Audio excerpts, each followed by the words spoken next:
Welcome once again to Global Reports here on Liberty Television, today broadcasting from our Kaduna studios. As usual, we are broadcasting throughout Nigeria on the Star Times network and on GoTV, across West Africa on Multi-TV, and also for our viewers on free-to-air. I am Arthur Brooks. Today in the studio I have our regular contributor and valued guest, Professor Khalifa Dikwa. Good evening, good afternoon, Professor. Good evening. Today we have a number of things to look at. It's only a question of how many we can fit in. Just to go international, we had some incidents in Hong Kong where some of the young people of Hong Kong stormed the Houses of Parliament there in Hong Kong. Can we watch that video on, I think, BBC on Hong Kong? Joining us now from Cambridge is the Chinese dissident and artist Ai Weiwei. Do you think that China will be rattled enough by what they've seen today to respond with force, Ai Weiwei? Which is very possible. China has a record to use force 30 years ago to crash down the most peaceful demonstration by students. And if you see what happens in Hong Kong today, students are very rational and very, peaceful. Over 1 million people demonstrate on street. But what happens today is quite, I feel very suspicious about what's happening. I think the government is trying to find an excuse to do something. So you can see Carrie Lam immediately says she cannot have any kind of negotiation or talk with the students because of the violence. I personally think this is not normal. Do you think that the protesters have damaged their cause today? They've become too hardline for the Chinese to back down? I don't think so. I think it could be a setup. I don't think students are irrational. They are very peaceful and rational. So I think very possible is the Hong Kong government trying to find some excuse to maintain this position, no negotiation, because very clearly this lady who, Carrie Lam is not cannot act independently. She is a representative of the central government, and the central government would never negotiate. Find some excuse to do what, though? What do you think they actually want to do? I think they are not going to negotiate, and there will be a hard line, and they also possibly, if there's more demonstration, they possibly just use forces. Britain today offered unwavering support from Foreign Secretary Jeremy Hunt. What should that look like in concrete terms? I cannot expecting what is in their mind, but very clearly there's no tradition for Chinese government to do any kind of negotiation with situation like that, and Hong Kong cannot act alone with that. So what do you need from the British government now, or from governments around the world? I think the British government or the government of the world should understand this is not just a situation between Hong Kong and the Chinese government, or it's not conflicts just between these two systems, but rather reflects China's condition with the world, with the Western world, or with the democratic world. So that kind of conflicts is going on now, but it will continue. Well, this is interesting what's happening in Hong Kong, where the population are against the government, and the government, of course, now is since 1996 or 7, has been under China when Britain handed over Hong Kong back to the Chinese. In fact, during the recent riots, they were even hauling out the old British colonial Hong Kong flag, saying they wanted the British back, but I don't think that's going to be possible. Prof, what do you have to say about this program? The truth, it was handed, that's right. It was handed over in 1997 after British colonial rule of 150 years. 150 years. So it was handed over to run as one country, China, two systems. Two systems. Communist and then non-communist. Yeah, so eventually this thing that now brought up the thing, why was it that there was a bill submitted to the Hong Kong extradition of whoever does something against, instead of being prosecuted in Hong Kong. Now China, mainland China wants extradited the thing. And again, there are so many authors and so on in the past who eventually were invited into main China and disappeared. So China should have a way of bringing together the two systems, the way it does with the economy, opening up in economy, capital system and social system and so on being together as a melting point.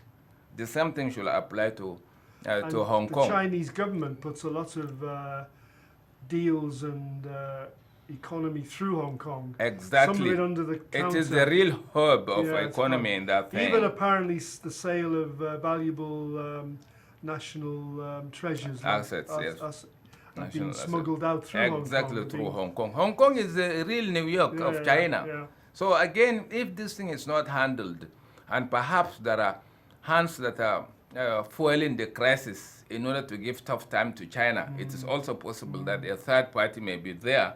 And again, China should find a way, a space within the Communist Party and so on to say that there's a space, there is exception for people. Otherwise, it is going to be the same for Taiwan, Taipei. It was going to be for Macau and so on.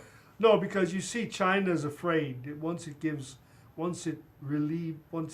takes off the control a little bit, people will want to take more. Yes, of course. Don't forget, it's the is it the 20th anniversary of Tiananmen Square? Exactly. 20 years ago. No, they always go extra mile to subvert it, to circumvent the Chinese rule. But those things have to be done again with a lot of awareness first, to create awareness for the people to understand first before implementing them. That's the way the Ruga case now that has now been the thing what we are going to talk about, the ranches, cattle ranches and so on. Awareness first, then implementation, because it is good for the people, for the economy, for the unity and so on. So Hong Kong, the problem is China can take the ultimate action and close down Hong Kong. They can bring in the troops and the police from China. Yes. That's the problem. Then they could close down Hong Kong economically, but it's not in their interest. It is not in their own interest, and Hong Kong may turn out to be a proxy place, a proxy place for the West and the East to fight. Just the way the war that is going on in Yemen is a proxy war. The same thing now in Sudan, the military sided by others and so on. The same thing with Libya and so on. So let Hong Kong not be a proxy environment for others to score points. That is it.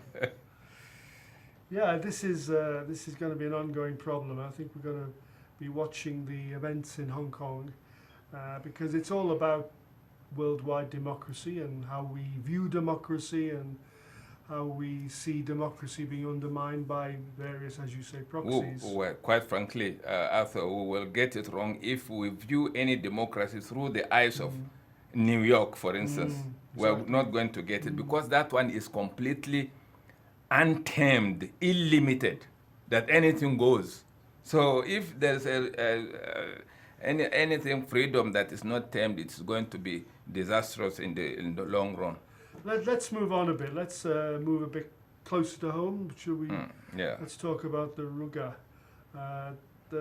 what was known as the Ruga, the Fulani Ranching system. Just watch this short report from Channels Television before we discuss. The Ruga settlement model is a component part of the livestock development transformation plan that is being implemented under the Office of the Vice President. It's a component part of it. all must agree with me that the crisis we are facing today has reached it has become a multidimensional crisis in the country. So also the approach to be used in solving this crisis must also have to be holistic. So in the desire of the federal government to be holistic, that is why it is coming up with the rural settlement model. And this is a rural settlement model for the herders, and not only the Fulanis are herders. If you go to some parts, if you go to the southern Kaduna, where my brother is coming from, you still have some natives who are also herders. If you go to Plateau, for instance, you have the Ergam and other groups who are also herders. This is a settlement model that was intended for the herders in the desire of the federal government to come up with an economic solution of solving this crisis.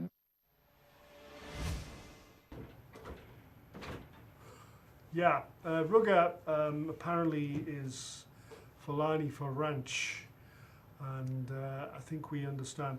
But just before I came on air, I was told there's a breaking news that the federal government have suspended the Ruga plan which they were proposing. Prof. Wait, for how long will the federal government be suspending programs that are ideal for the unity of this country, for the economy? Some people say herding is a private business. Fine, if it is private business, what if a state government puts together a car station, you see, motor parks and so on? It is for the private business of others, us as Nigerians and so on. Does it mean the Fulanis are not Nigerians? They don't have a right? And secondly, this thing that the roaming and so on is no longer good, because for one, the quality of meat, milk and so on is not as good as now. It is now being ranched in Kenya, for instance. It is a successful thing. It's agreed. But will you ever get secondly, the federal government doesn't have land. What we say federal government, ideally, the state government are supposed to come together in order to make it a federal government, giving them ranch and all these vast lands and so on in order to curtail their own movements. When you curtail their own movements, you also curtail the frictions between herders and farmers and so on. So if you don't want ranching or ruga, as the case may be, so what is the alternative? And I dare say that I'm beginning to lose my part of my respect for people who are supposed to be listened to, the likes of Nobel laureate Wale Soyinka, who said, it is not the solution. What is the solution then? It is not about just allowing himself to be given to words into his own mouth in order to utter them. Again, there are governors who are truly obsessed with powers and so on. They feel they can break the laws and so on. Recently, River State governor declared River State a Christian state. Yeah. So if it was somebody else who did it, it is a big wahala in this country. Let us follow the rules. And again, the presidency, unless President Buhari takes control and so on, but apparently it looks like he is not in charge of things that are going on.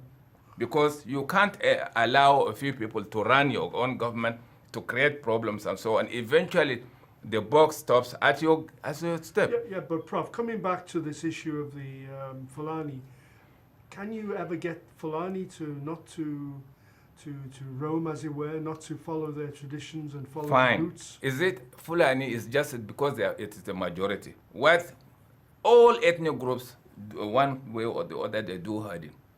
So why limit it to Fulani? Yeah, but they don't migrate. The Fulanis migrate. They migrate unless from West Africa. Unless you have a system where you have ranches situated along routes. I wish those who are not happy with the ranching, ruga and so on will take their complaints to ECOWAS protocol.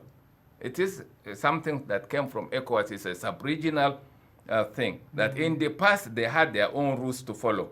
All the rules were now taken over by the elite, farming and so on. They don't have route to pass through. Yeah, that's also true. So again, the cattle ranching is a big economy thing. If you block it, it means you are also sabotaging the economy of this country. Yeah, but the question is, how much of the beef that the cow meat, shall we say, the cow products that we consume in Nigeria, what proportion is coming from cows which are managed by the Fulani? We simply don't see them, but they are. Most of these Fulani herders and so on, some of them were just contracted to look after the cattle. They don't own them. The elite, well, most of them from all over, they own them. Yeah. Just like the Secretary Mieti Halla, Baba Usman Ngalzarma said it. Who is not ranching, who is not a farm, who is not a farmer, who is not a herder? Everyone, and one way or the other, saying a state, in my state we reject them, is you are saying that there are people who do not belong to the country. They don't have right to survive. They don't have right to do business and so on. If this thing is not handled very well, it's likely to bring political crisis in the system. There are devil's advocates, Judas, within the government who are always ready to leak certain things, then to give a bad impression about the good policies of the So in your view, Prof, what is your solution to my own solution is ranching. And it shouldn't be, it shouldn't be just voluntary. Federal government can come together with the state government. You create the place in the bush, wherever it is, but it must be done. If you want, your own people can also go into herding. Yeah. To be part of the ranching. It is not just about Fulani. So if you say Fulani, there are Kanuris who are also herding. The Shua Arabs are doing it. From southern Kaduna they have. So it is just a way of profiling a particular ethnic group, calling them jihadis and so on. These things are not supposed to be done. In order to hit the polity, it's not good. Yeah. It is not good to talk about jihad, this. Nothing like that, and so on. Nobody, and unfortunately, other time, even somebody who had the grace of God, who was favored by God to be president of this country. He was head of state before. He was favored by everyone to come out to utter certain words like Fulanization of Nigeria or Islamization of Nigeria. Is just like somebody who is playing something, a script. It's become a political issue rather than providing solution to it. So if you had President Buhari, for goodness sake, you should love your own country, because if crisis erupts and so on, there's no likelihood that you will be safe. How much of this demonizing of the Fulani is actually political? It is political, because it will have been the same thing for us, the Kanuris, in the past. Until when we caught among the Boko Harams, we caught Christians, we caught pagans, and we got people who had nothing to do with that environment. We took the pictures and evidence, we sent them all over the world, and said, if you profile us and tag us as Boko Haram, we are going to expose the pictures of members of Boko Haram who have nothing to do with the religion and so on. So perhaps the region. So perhaps they are using that weakness that the elite in the among the House of Fulani ought to have done, because ranching, you had it, Boko Haram, you have it, kidnapping, all the ethnic groups are there. Every society has, or any community has its own bad eggs, but to load it on the Fulanis alone is a big thing. Again, if you are saying the Fulanis are into kidnapping and so on, the original profession of the Fulanis was just herding and so on. What happened to the cattle? For goodness sake, they had cattle and so on. They were all rustled out, taken out. Who took them away? Where are the cattle heads? So if you cannot solve that problem, you frustrated them into criminality. So it was a plan, a game plan, in order to turn Nigeria into a battlefield. Give the dog a bad name. A bad name in order to hang it. Become bad. So to hang it, we have our own crafts. We have the Air Force and so on. If you give the Air Force enough money to fuel and so on, there's no way somebody will move from about 200 kilometers to come destroy a place like as the Boko Haram were doing in the past, or somebody will just kidnap people, go into the bush and not to be seen. It is the saboteurs are within the government. And unfortunately, President Buhari himself bought them because he allowed them to stay within, at the expense of those who stood by him right from 2003. So you cannot win a war and keep your own foot soldiers and stakeholders at the gate and expect those who fought you in the past to now embrace you and to move within the system. He left his own comrades at the gate. Now he's paying for it. That is the truth. Nigerian politics is too complicated, but we always survive. Like we. You know, even at the level of the United Nations, even our former secretary, Boutros Ghali in the past, Kofi Annan, and so on, were so amazed that each time there was an international conspiracy against Nigeria, somewhere, somehow, Nigeria gets out of it stronger and united. So this one is not a different case. We shall always survive. Too many layers.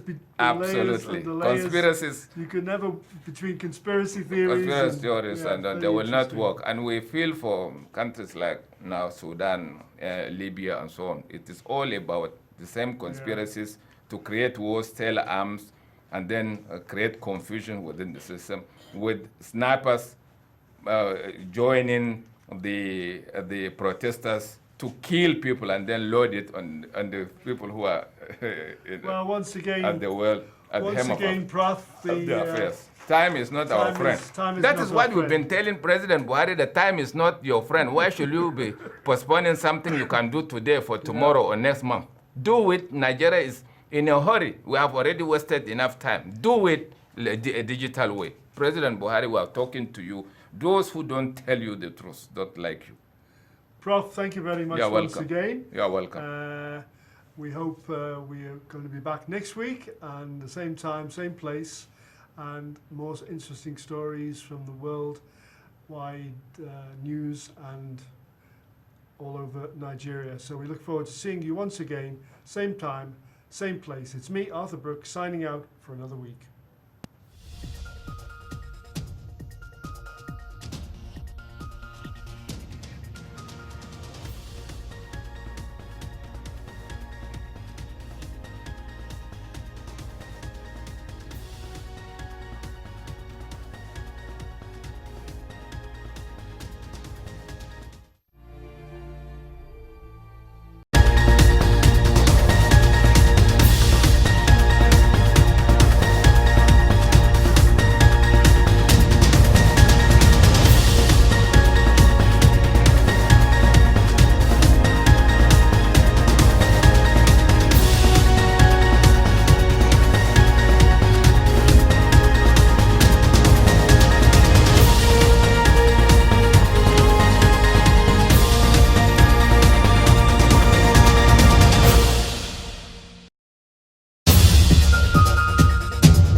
It's not just about the individual news item, it's all about what's behind the news story. What went on before, now and after. We report today not from Kaduna, Nigeria, but from Liverpool in the United Kingdom. Slavery Museum in Liverpool. Dr. Benjamin. No personal attack on candidates. Okay, thank you very much. Ray TV Liverpool. I'm here with Chris Kerr, who is one of the team that runs this remarkable little station. My background is that I'd spent quite a lot of time working for Bernardo Television as a reporter and producer, and I had lived in Liverpool for most of my life, and I've had a very strong interest in doing something in the way of more local television, more than the regional service which Bernardo and the BBC offer. This is Arthur Brooks signing off from Liberty Global Reports, and have a very good week. Thank you, Saidu, for coming on the programme. My pleasure. And please check out our Facebook page.